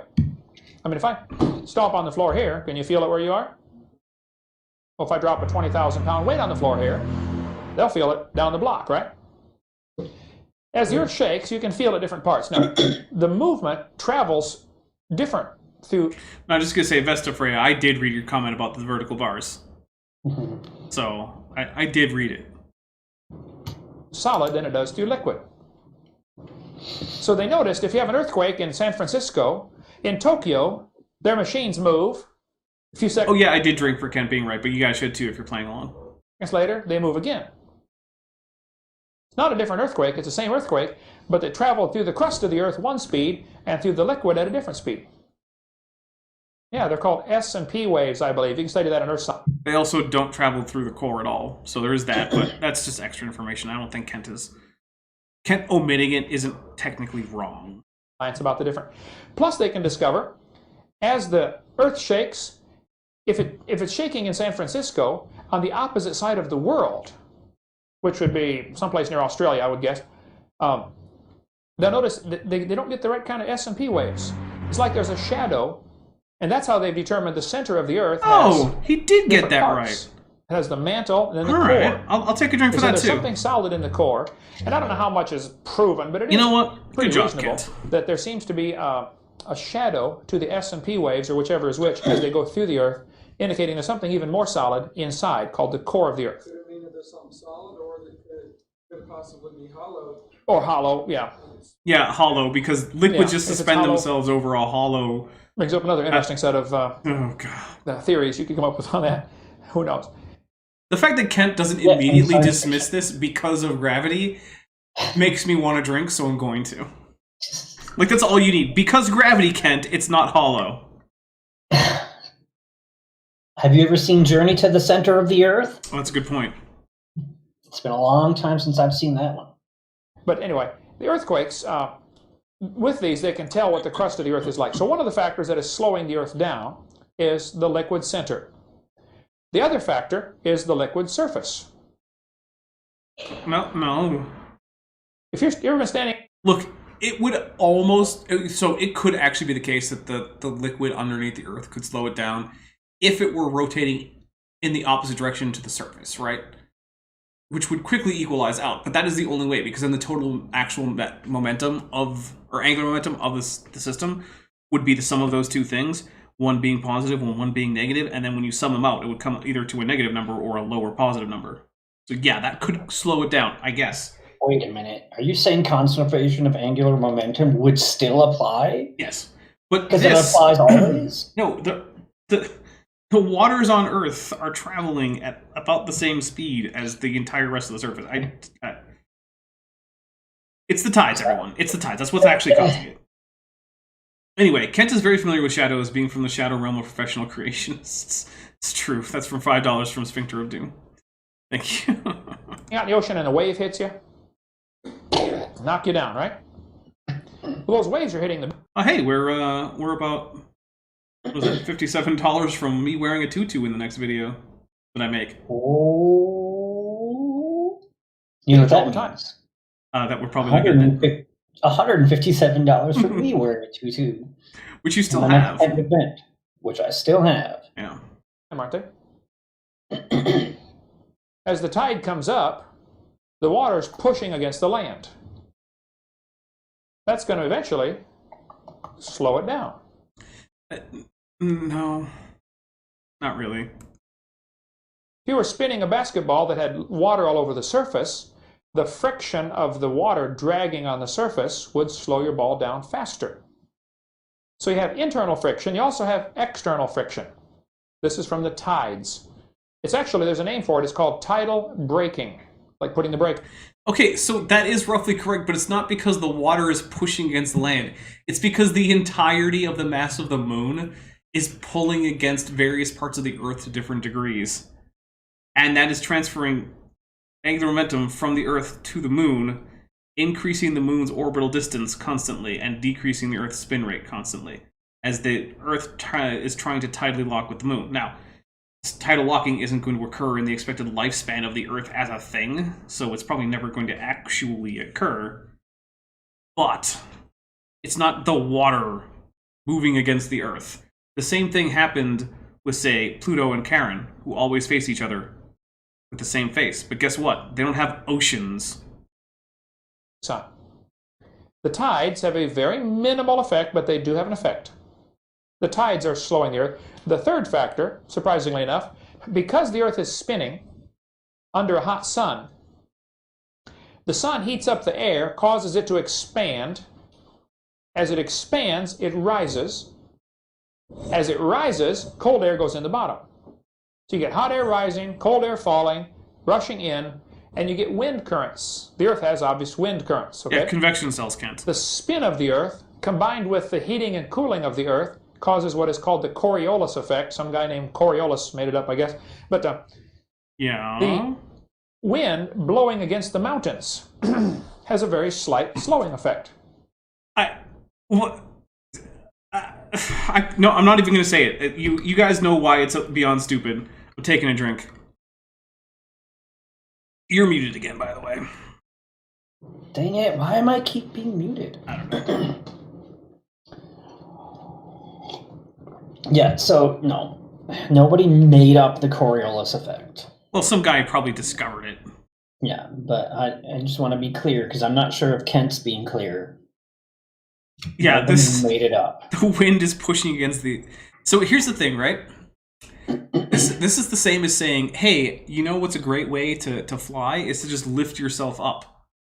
So I encourage you, try to lift yourself up from the floor using try to crouch down, lift yourself by wrapping your arms under your knees and just pulling up.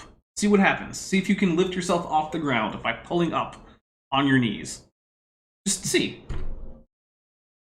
It doesn't work that way. There's nothing for the wind to push against. I'm taking a second drink because I can't with that one. And also, I don't know if you guys notice, but the wind directions on Kent's own illustration counter each other going north and south. So even if it were the case that this were possible, the effect would be largely canceled out anyway. So the wind patterns tend to slow the Earth a little bit. The tides slow it, and the internal friction. Those are at least three. There may be more factors, but those are three that I know of. The bottom line is the Earth is slowing down, and it's measurable. These are the dates when they've added a leap second to the clock. 1973 up to 1996 I have here, for when they added a leap second. Because the Earth is slowing down. Now, if you go backwards in time, obviously the Earth used to be going faster. I wouldn't put a date on this one and say if you went back, 1.4 billion years, you couldn't live here. Because then as soon as you put some kind of date, some skeptic's going to figure it out and say, no, it's 1.7 billion. See, you're... No, actually, Kent, it's more like, 8 billion, which means that it doesn't actually matter. Because the thing is, we can actually measure how long the days were, say, 3 billion years ago, because we actually have daily cycles in the geological column. And we know that at the earliest we can measure it, Earth days were, 13, 14 hours long. Which, sure, that's a lot shorter than they are now. But it's not so short that you would get, flung off into space? I don't even know. Oh, Mr. Wilford says he did lift himself, but his phone camera broke for $2. Well, careful, man. Experiments in lifting yourself is dangerous stuff. Might damage something. Wrong. And he's going to miss the whole point. Oh, and Command Cyborg, thank you. It was nice to be at Apologies channel. That's actually something we've been working on. Well, okay, I mean, it's not like it took a huge amount of time, but it's something that's been in the background for a few months now. The point is, it can't be billions of years old. So what I say in my Young Earth proofs now is, look, the Earth is slowing down. This everybody agrees with. This means it used to be going faster. Yeah. Obviously. Take a drink. That's true, Kent. We know of no factor that's going to add energy to the Earth. If a meteor hits the Earth that's spinning, there's a possibility it'll speed it up a little bit. So you do know a way to add energy to the system, Kent. I mean, granted, is it a significant amount? No, but saying it's not possible is stupid when you just fall. Saying it's not possible, and then the very next sentence telling us how it can happen. Yeah. And it's not even that. The thing is that the way he phrased it just bugged me. But just random chance is going to say... Because it implies that the sun doesn't add any energy to the Earth. Well, to be fair, it doesn't add rotational energy on net. Well, but that's not what he said, which is why I didn't like the way he phrased it. So, and you hit it on the wrong side to slow it down. Actually, no. It's actually more likely to hit it and increase the speed because most things in the orbit of the sun orbit prograde, which means it's more likely to actually encounter it on a prograde trajectory than a retrograde trajectory, which is what it would take for it to actually add rotational energy. I'm actually going to go out and say that while it's not a huge proportion, it is in fact more likely that the Earth will gain rotational energy from an impact than lose it. Still, it's not going to counter the slowing, like, completely, but, you know. Yeah. I mean, odds are 50-50, right? No, they're not, Ken. So you can't count... That's the thing. You don't know enough about orbital mechanics to even begin to calculate. You just think since either one is possible, and I'm too stupid to even conceive of what might possibly bias it in one way or another, that I'm just going to default to 50-50, and then use that to draw conclusions that aren't warranted.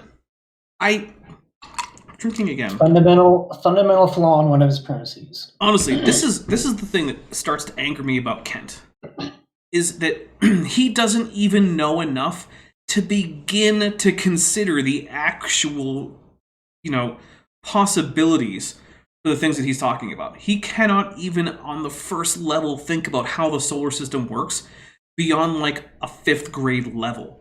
But he's going to sit here and preach to us about what kinds of things can and can't happen with the various energy levels and angular momentum in the solar system.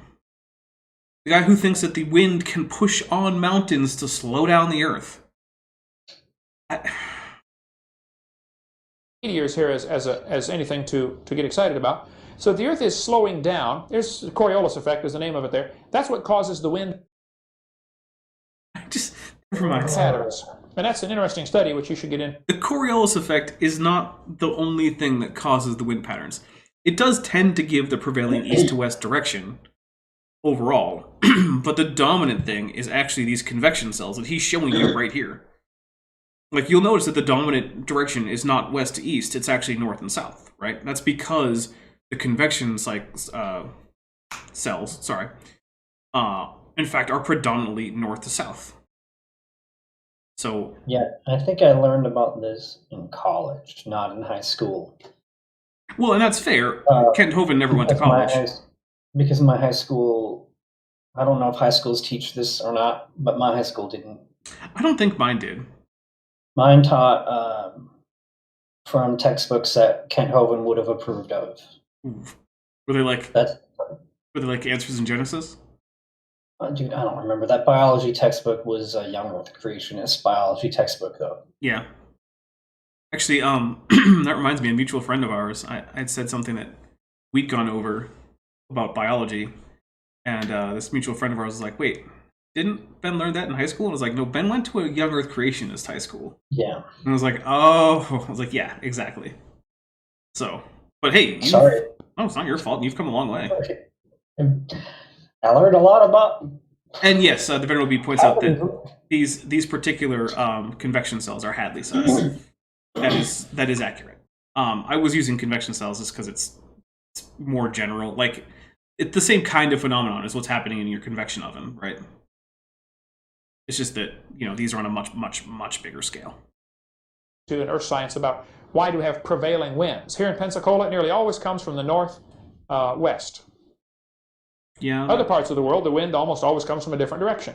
Depends on how far you're above the equator and all that stuff. So if the Earth were billions of years old, it used to be going faster. And I make a joke out of it at this point and say, well, if you think the dinosaurs lived 200 million years ago, man, I know what happened to them. They'd have been thrown off the Earth. No, they wouldn't. Look, we know that around the time of the end Cretaceous, and this is coming from memory, so do double check me, because I'm very unlikely to getting this somewhat wrong. If I remember correctly, around the end Cretaceous, the Earth's daytime was somewhere closer to like 22 hours than 24. Okay, great. And then around the Triassic, I think it was somewhere around like 18 or 19 hours. That's not even close to enough to throw you off of the Earth. Because you remember, okay, so centrifugal force is what's going to push you away from the Earth, right? Now, the way that you can measure how much it's pushing you away is basically the difference in your weight between when you're at the equator and when you're at, say, one of the poles. Because at the pole, there's no net centrifugal force pushing you away from the surface of the Earth, right? And at the equator, where you have the highest tangential velocity, that's where there's the most centrifugal force. Okay. It comes out to about 5-ish%, basically. So if something weighs 100 pounds at the North Pole, it'll weigh about 95 pounds at the equator. And that's at 1,000 miles an hour. Think about how fast you would have to be going in order to actually get to the point where centrifugal force would actually overcome gravity and fly you off into space. It's not something that's going to happen within the time span of how long the Earth has been around. And that's even assuming that the Earth's slowing rate has been the same throughout history. We actually know that right now it's actually somewhat faster than it was typically throughout Earth's history, and that's because of the current arrangement of the continents, which actually impart extra momentum onto the moon beyond what they normally did, because Earth spends most of its time with its continents closer together, which this kind of spread between the continents is sort of like it creates a little bit of a resonance, where every cycle it pushes a little bit extra on. Now, the truth of the matter is, at 200 million years ago, it probably wouldn't be real sufficient or real significant as far as the effect. In 6,000 years, it'll make a few minutes or maybe 15 minutes a day different. No, it won't. No, it won't. 2,000 or 6,000 years ago, the length of the year was not noticeably different, or the length of a day was not noticeably different, Kent. Like, oh my goodness, you yourself said it was a few. You yourself said it was a few milliseconds, or was it like a second or so a year? Well, it's not even that, though. It's not actually. The leap second isn't that often. No, it's not. It's not that far off, I don't think. I think it might be like every year and a half or something like that. Yeah. But I don't know for sure. I'll have to double check. And also, Mr. Wilford says 22 hours and some change between 22 23, and that's for $2. And I assume that he's talking about the end Cretaceous, which means that I was roughly-ish right. Because remember, I'm just like kind of basing this off of like vague memories of studies I've read about that. Because actually, in terms of like vertebrate paleontology, people don't tend to care that much how long the day is, because it doesn't really affect vertebrate paleontology. Now, it does affect things like corals and what do you call them? Those bacterial mats. Stromatolites, that's the word. It affects those things, because those have very clear daily cycles.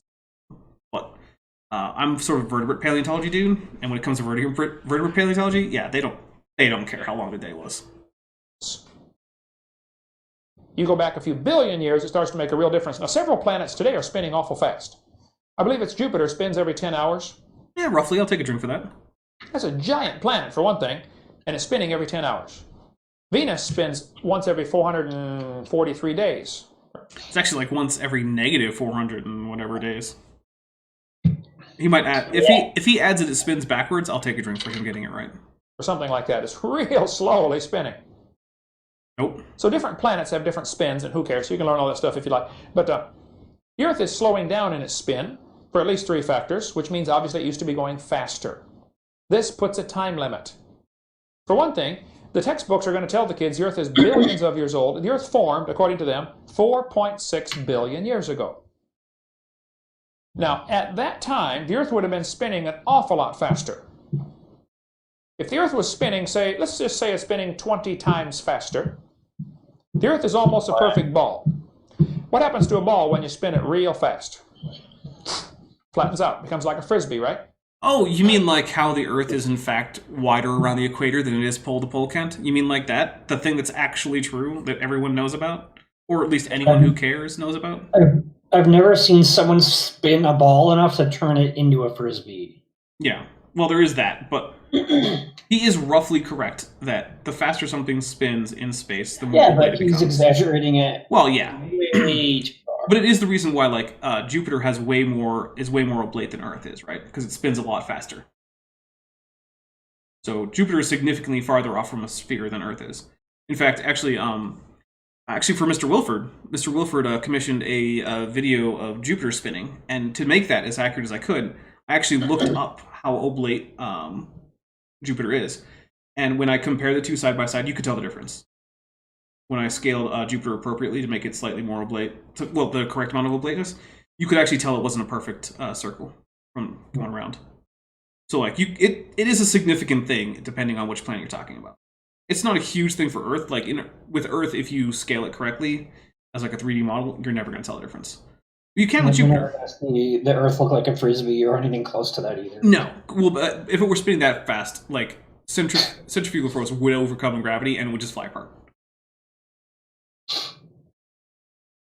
So if the Earth was cooling down, 4.6 billion years ago and spinning lots faster, it wouldn't be round. But that's the thing, it wasn't spinning lots faster. At most, it was spinning, about twice as fast. The crust would have hardened in an egg shape. Which Frisbee. Sort of, no, Kent, you were closer the first time. Egg-shaped. Okay. 1 in the chat if you think that eggs and frisbees have the same shape. 2 in the chat if you think that they have different shapes. Let's just see what happens when I poll the audience about what shape is shape. Sure you can. I'm going to take a drink for Kent Hovind with this. I misvoted. Oh, you misvoted? Yeah. Oh, F. F in the chat for Ben's misvote. Oh well. Voted 420. Oh well. Let's see what happens. It wouldn't have a near perfect ball. The Earth is flattened right now. The poles are pulled in, I think it's 20 miles. It's about 20 miles wider at the equator than it is at the poles because of its spin.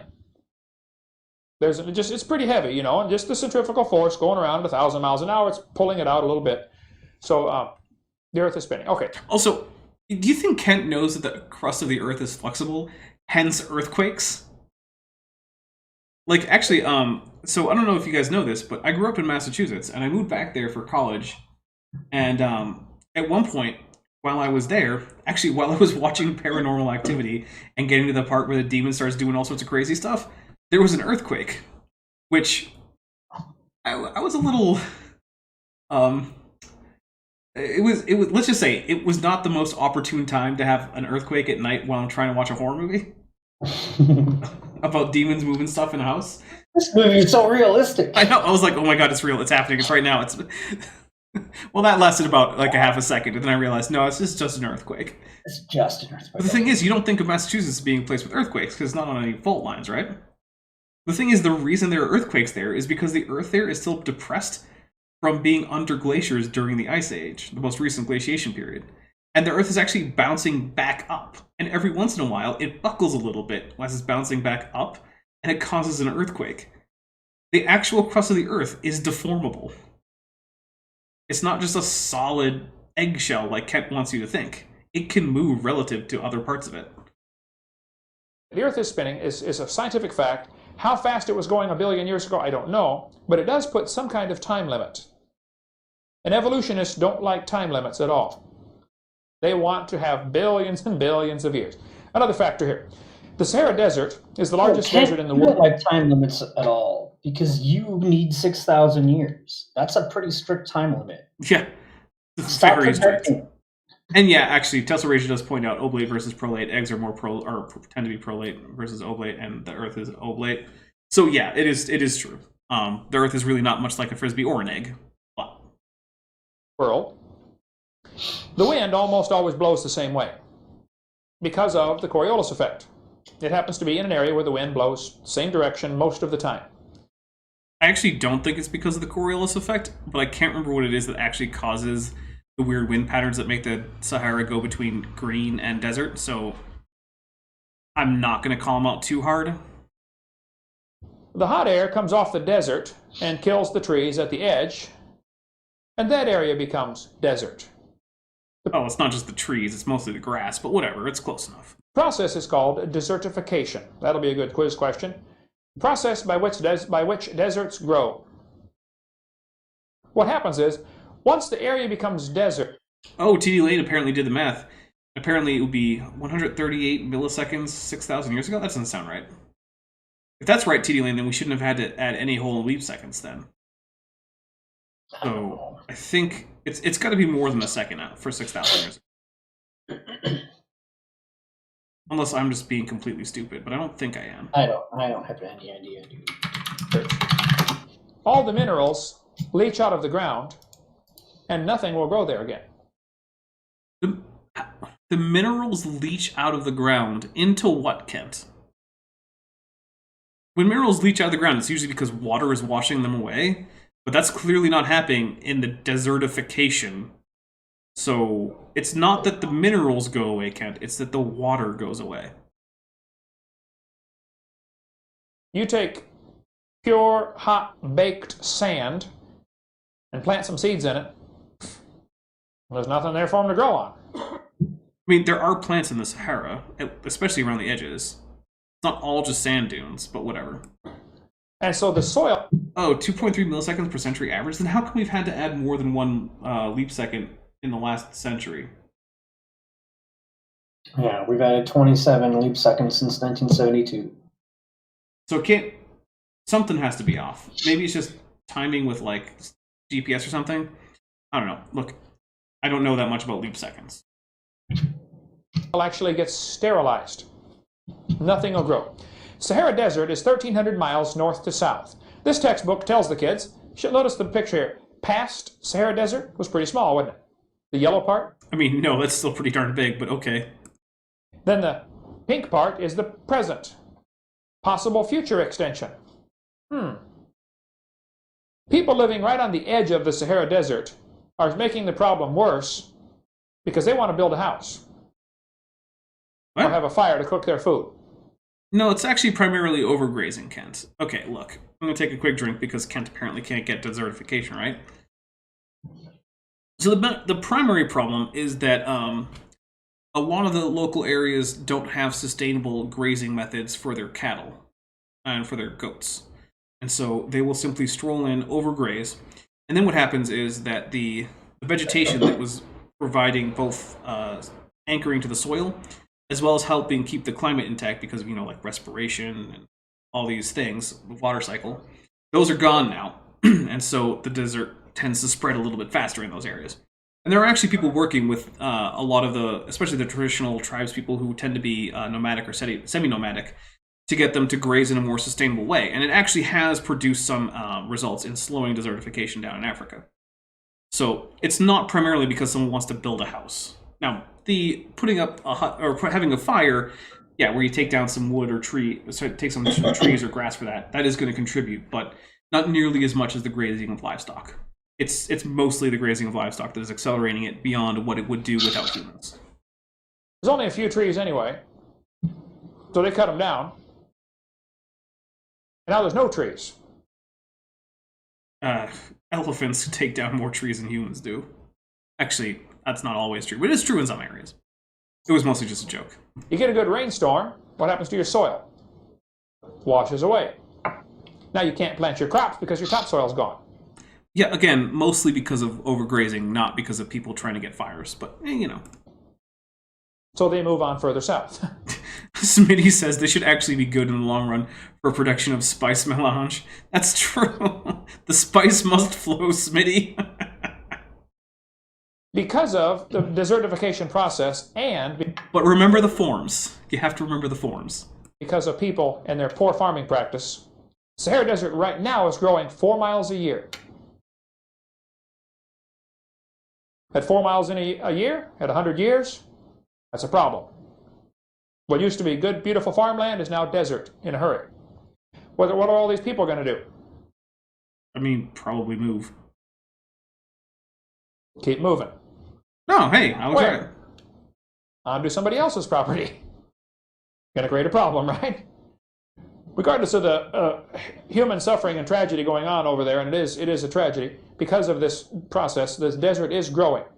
But even if no people lived there, the desert would still grow because of the hot air killing the trees and grass at the edge, and the soil gets sterilized. They did quite a study on this and said the Sahara Desert is about 4,000 years old. Okay. Actually, now with satellites, they can go up and fly over with the satellites and look down and see where old rivers used to be. Riverbeds all over the Sahara. It used to be a lush tropical forest. Sahara Desert's about 4,000 years old. Now that brings up an interesting question. If the Earth is billions of years old, why don't we have a bigger desert someplace? Why do you think the largest desert in the world... Well, why does it beg that question? It doesn't, and also that's not the largest desert in the world. Have you heard of Antarctica? Yeah, there is that. It's not the biggest desert in the world at all. And even if it were, so what? This is literally just like, hey, the biggest zit on my body is the zit on my nose that started growing 3 weeks ago. So therefore, I'm only 3 weeks old. Zit? Yeah, why isn't there a bigger zit? I don't know, but the fact that even when there is a bigger one that he's just ignoring. But even if there isn't, it still doesn't follow. And it's not the oldest desert. I love how Kent accepts how old this. Well, yeah, but my favorite thing here is Ken Hovind's like, oh, this is the biggest desert and it's 4,000 years old. It's like, okay, but is it the oldest desert, Kent? Because you accept the secular dates for the age of the Sahara Desert, so presumably the secular dates for, say, the Atacama Desert, which has been hyper-arid for over 1 million years, would also be reasonable. But nope. The Namib Desert has existed for at least 55 million years. Darn, that's in Namibia, I believe. That is, yes, I believe the Namib Desert is indeed in Namibia. I don't know, I've never heard of it before, but 1,000 I years looked old. it up. You have a theory about that, Dan? Yeah, me too. You see, about 6,000 years ago, God made everything. 4,400 years ago, there was a flood. In this flood, everything drowned, of course, and it's pretty hard to have a desert under a flood. And so the biggest desert in the world should be less than 4,400 years old, if the Bible is correct. No, Ken. The oldest desert in the world should be less than 4,400 years old, because deserts don't all spread at the same rate, and sometimes they retreat. The oldest desert, I'm taking a drink, should be less than 4,400 years old. And it's not. It's way, way, way older. Oh, and it is. Well, what do you know? So here we have an interesting correlation that the Bible date is correct. No, you don't. You have a coincidence, and it's not even the biggest desert like you say it is. So first, your prediction makes no sense. Second, you're wrong about what the biggest desert is. And third, it's not even the oldest desert. You were wrong in every conceivable way about this. You know what? Part of it is I'm thirsty. I'm taking another drink. I'm getting pretty low. Oh, it might be time to get another glass of definitely vodka, right? Yeah, this refillable vodka bottle. Roughly 4,400 years ago, a worldwide flood. When they drill down into the ground, they hit oil. The oil's under pressure, up to, I don't know, I've not heard of any exceeding this, but up to 20,000 pounds per square inch of pressure. That oil wants out of there. How many have ever seen the movies where... Whatever, it's fine. You can anthropomorphize oil, I don't care. They drill down and hit a gusher. The oil comes squirting up out of the ground, okay?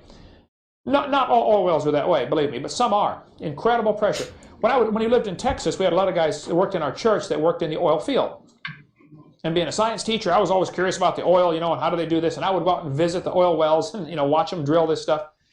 And yeah, the Sahara, as the Venerable Bee points out, has actually gone over multiple desert cycles. Yeah, there's a cycle where the Sahara Desert is a lush grassland with limited forestation, and then it goes to a desert. And humans probably spread across the area. Actually, we know they spread across the area during the period of the Green Sahara. And for instance, at the very earliest that we find some archaeological evidence for pre-dynastic Egypt, in a sense that we can say that there's probably some continuity between that and the actual civilization, it was probably towards the end of a Green Sahara period. So, or Sahara, depending on which version you want to go with. I don't know. They drill down about 1,000 feet, a big 12-inch hole. That's quite a post hole digger, by the way, they've got for that. It's a drill. It did. Oh, wait, no, that was a joke. Drink. I thought it was just Kent being stupid. Down 1,000 feet. Then they put a special donut down there called a blowout preventer. And they run wires up to the top to a switch. Then they go and they drill through the middle of their blowout preventer. They drill a 4 or 6 inch hole the rest of the way down. If they hit a high pressure pocket, the switch automatically trips to close it off. Because in the early days, they would drill down for gas or oil. They hit one of these high pressure pockets, and it comes shooting up out of the ground so hard, it eats the side of the hole away, and the hole gets bigger and bigger and bigger from all this oil squirting up. Pretty soon, everything falls in the hole. People, buildings, tractors, everything. That doesn't sound unreasonable, so maybe, I don't know. There was one in East Texas, I believe, where it ate up an entire acre, collapsed. Killed a bunch of people. Everything just swallowed up into the ground. Wasted a lot of oil, too. Oh, that poor oil. Was all over the place. So now they prevent that with what's called a blowout preventer. Who cares, right? Yeah, that's a good point. The fact is, oil wells often have incredible pressure down there. Now, the guys who deal with this have to have special tubing, special valves, special equipment. They're ready to handle incredible pressure. Yes, pressurized systems have pressure. We get it, Kent. Yeah, and the fact that something is under thousands of feet of rock makes it unsurprising that it would be pressurized, because rock is what's that word? It's like heavy. light, but like the opposite. What is It's it? heavy. Heavy? Yeah, that sounds It's right. heavy. Yeah, I think it is heavy. Scientists who studied the rocks on top of the oil say this rock can't handle the pressure for more than about 10,000 years. Except they don't say that, Kent. And you know how I know? By asking people who are actually in petroleum geology. Yeah. The people who are actually in the field. One of whom I should have on sometime. Do it. The pressure should have leaked off. What would eventually happen is the rock's going to crack. When I was in Texas, in the middle of oil patch in Longview, Texas, we had guys, I'd go soul winning, and they would say, "Oh, I do frack jobs for a living." So you do what? He said, "Yeah, we drill down, we pump the oil out of the ground." Now you got to figure, way down there, it's like a big sponge, only hard rock sponge, a sandstone sponge. You pump out the oil, it soaks into the hole, you pump out some more, and you got to wait till more oil soaks in. The oil's not in a hurry to get to the hole, just gravity fed, okay, or under pressure. But after a few years, you've pumped out an area about as far as you can get. Now your oil well quits pumping. Nothing down there to pump anymore. So they pull the pump out, pull the well out, pull the pipe out. They pour in a bunch of liquid nitrogen, and then quick pour a bunch of concrete in the hole to fill the hole in, maybe 100 feet of solid concrete. The concrete hardens, the nitrogen is hot, turns to gas, expands, and it creates so much pressure, it cracks the rock. Okay, so you need exceptionally high pressure, which I'm going to go ahead and say that if you're accurately describing this with concrete and liquid nitrogen, you're going way over what the pressure of the rock, weight of the rock was, which is what the pressure felt by the oil would have been. So the fact that the rock cracks under amounts of pressure that couldn't be generated by the weight of the rock isn't surprising. It also isn't significant to your argument. And for $5 from Sphincter of Doom, we have, why is everything in the future heavy? Is there something wrong with Earth's gravitational pull? Can sources... Great Scott. Oh, that is a great... Now, that is a quote, if you didn't know, from Commander Kruge from Star Trek III, The Search for Spock. Kind of. Underground. And cracks go shooting out for hundreds of yards in all directions. Well, so RJ, truth is liquid nitrogen is hot. So what Ken is describing is using liquid nitrogen in liquid state because it's much more dense than nitrogen gas, and then pouring a concrete cap on so that when it boils off, being really hot relative to its liquid state, then it increases the pressure. I'm actually not going to fault him for that sort of weird phrasing, because it's like, I know what he's getting at, and what he's describing would crack the rock if you did that. So, yeah, I don't think he means it's hot in the sense that like it would burn you because it's no longer liquid at that point, but still. It's an underground explosion is what it is. And they're fracturing the ground. Yep. Out, from here to PCA.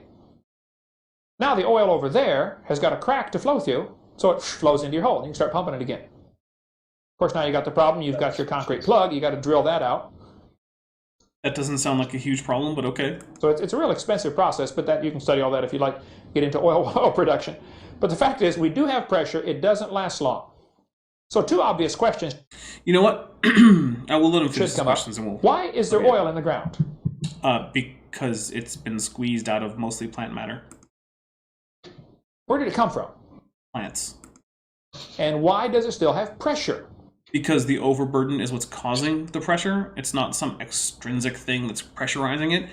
And because it's actually just the rock settling, there's no reason to think it couldn't support that pressure. And in fact, petroleum geologists don't think that this could only last for a little while, because it's not like someone pumped pressure into it. It's not like someone took like a positive displacement pump and pumped a bunch of water underground and then sealed it off in a rock cavity that couldn't contain it indefinitely. Nearly all scientists agree that oil comes from organisms. Oh, yeah, he's just answering. We're going to leave that for next time. All right, so we are going to wrap up with a little bit of channel news. There's not much. So let's see. Thursday, I'm going to be putting out my compilation video for the asteroids killed every dinosaur ever. Then, actually, you guys, if you want, I will give you guys a little preview for some Spec Evo stuff. So there's that. You guys get a little preview. Got some, got a couple new organisms here. Actually, there's like 3 new organisms here, but one of them is the main focus. Let's see. So I am going to be having a Leaving Young Earth Creationism on Sunday. So I do have a guest lined up, but he couldn't do it on Saturday, so we moved it to Sunday. So Sunday at 11 a.m. Pacific, which is 2 p.m. Eastern, and that is whatever crazy time it is for you crazy Aussies or Europeans or whatever. You and your fake time zones. I know there's no such thing as time zones. The Earth is flat, man. What? Hey, it is flat if you're going fast enough towards it. That's true. If you're going fast enough towards it, it's flat. Yeah. Let's see. Then next Tuesday will be Kent with Pent 53. Then it will depend on whether I have enough organisms for the speculative evolution. If I do, I'll put out another speculative Evo video. If I don't, it will be a video about Answers News. Because they said some really stupid stuff about biology, so I figured I would cover some of it. Shocking. I know. Shocking. Now I know that normally Paul Enns does Answers News, but as far as I know, he hasn't covered these, and I don't think he has any plans to. So I just figured I would cover them real quick. And then Tuesday after next, or is it next? So Tuesday after next is Kent with. Or hold on, let me double check the calendar. I think yeah. So next Tuesday is Kent with Bent. But then the one after that is Eric with Erica, where we're going to be starting a brand new Eric Hoven video. This one's much more recent. I think it's from like 2014 or 15 or something. Nice. So much more recent than our previous one. Yeah, so there you go. I think that is it. And Bents, other than coppermagma.com, which everyone should go to, what do you got for us? I don't think I've got anything anymore, right? That's it. Just coppermagma.com, free music, and then drink your water and all that. All right. Stay healthy out there, everybody.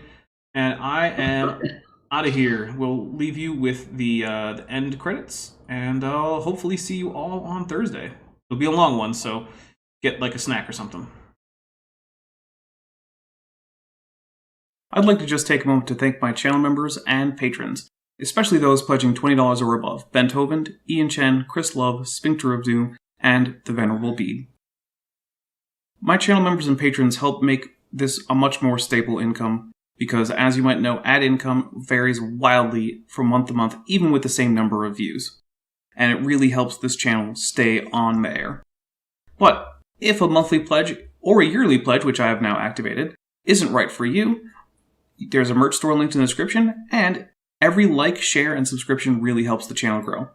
Also, starting this month, those pledging $10 or above will have access to free 3D art assets, including materials and models, which will be made for Blender by me and can be used in any project without crediting me